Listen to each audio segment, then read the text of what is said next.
Hey everybody, this is Brandon from betterateverything.info. In today's video, I'm going to show you how to create a block. It's pretty easy, and this is just a simple block. We're not going to have any attributes or anything dynamic in it. This is just going to be for those things that you find yourself drawing more than once, but don't really need any information attached to them. And I'll show you a couple examples here. And in a future video we'll get more in depth, but this is just like the beginner's guide to creating a block. So as you can see here, I've got this is a symbol for a borehole. If you're familiar with ground engineering at all or civil, it basically just the center marks a coordinate of where a borehole was drilled in the ground. So I've drawn this really quickly here with a hatch, circle, and a couple lines, and we're going to create this into a block that we can insert using the center of the circle as the insertion point each time. This way you don't need to copy and paste it, you don't need to redraw it or anything like that, and if you need to make changes to it, all of the versions that are inserted into your drawing will be changed as well if you change the original block. I'll show you what I mean, but let's start off with just making a block. So we're going to type in block, B-L-O-C-K, at the command line at the bottom. Hit enter, and it's going to bring up the block definition window. So we're going to call this borehole, or BH, so that indicates where the borehole is, and that's the name of your block. This is going to show up on the menu when you insert a block. So pick something unique and something easy to remember. We're going to convert it to a block. This is what happens to the objects you select after you create your block. So we're going to select objects by clicking right here. This is where you select what you'd like included in your block. So we're going to select all of that. Hit enter. Right here is where you select your base point. So this is when you insert it, where you click, it's going to pick the point that lines up with that. So I'm going to choose the center of the circle here. So that means everywhere I insert the borehole block, the center of the circle will line up to where I click. You can set your units. I'm drawing in meters. It doesn't really matter. You can set it to unitless. That way you can scale it depending on the drawing. It depends what you work with. Next up is allow exploding. I typically do, but that's up to you. That means you can explode your block later on if you want to make changes to just an individual one. And scale uniformly. Typically I'll leave this on, but there are some cases where you'll want to scale something maybe vertically, so stretch it up and down, or horizontally stretch it widthways. And here's your description. So we're just going to do a quick borehole block. You can put more or less in here, it doesn't really matter. And now we can hit OK. So if you see,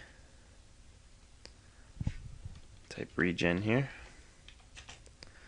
we now have a block. It's all one piece. That's what's changed now. It's created what we had into one block. So to use your block, you're going to type in I for insert and hit enter. And it's actually the first one, but you can see from the list all the ones that we have to insert. I've got a north arrow and a scale bar that you can get on my website, betterateverything.info. They come with my title block kit, which also comes with all these blocks here for your title blocks. But you select your borehole. You're going to leave your scale at 1 when you insert this time, and you're going to specify on screen where you're inserting your block. You hit OK. Now I can pick where the center point of my borehole is going. So we're going to hit enter to bring it up again. Click OK. See, isn't that much quicker than redrawing, copying, and now you've always got that saved there. So we're going to go on to the next example I've got. I'm going to zoom, extents. Here it is here. This is just an arrow with a blue line. You might use this if you're doing a site plan or something for like water flow. And I'm going to show you again how to make this into a block real quickly. So you're going to type in block, and I'm going to show you a few different things here. So you're going to select objects. So you can select the line and just select my arrow, hit enter. So here I'm going to show you what happens if you use the delete command, and I'm also going to pick a different kind of insertion point. So we're going to select the very tip of the arrow as our insert point. I'm just going to call this, actually let's call this water arrow. There you go. We're going to leave the block unit at meters, and we're going to scale uniformly, and we're not going to allow exploding on this one. Water direction arrow. So since we chose delete, when we hit OK here, it's going to delete the block. As you can see, it's gone. So to insert that block, we're going to type in I again for insert, or you can use the insert button along the top menu bar. We're going to find water arrow. We're going to specify on screen where we're inserting it, and we're going to specify a scale of 0.25. So since we chose scale uniformly, you're not able to choose the X, Y, or Z separately. You can just choose one and it scales them all uniformly. We're going to put it in at 1/4 of the scale that I had it drawn there, and we're going to hit OK. So you can see it's much smaller now, and the insertion point is the end of the arrow since we selected that. You click here. You can hit enter twice to do it again, and this time it'll bring it in at the default scale, which is 1. And you can see the difference.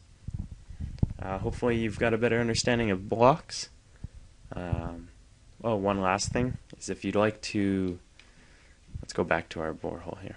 Say you'd like to change the colors of these independently or change something about them. You can explode one by typing in explode,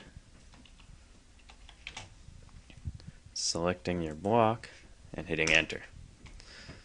See, now these ones are still blocks. They're all solid. But this one has been divided into its parts again. So say I'd like to delete these hatches and just have one that looked like that for some reason, you can do that. And it doesn't affect the other blocks. So hopefully you've got a better understanding of blocks. Thanks for watching. Don't forget to subscribe to my YouTube channel and check out my website, betterateverything.info. Thanks.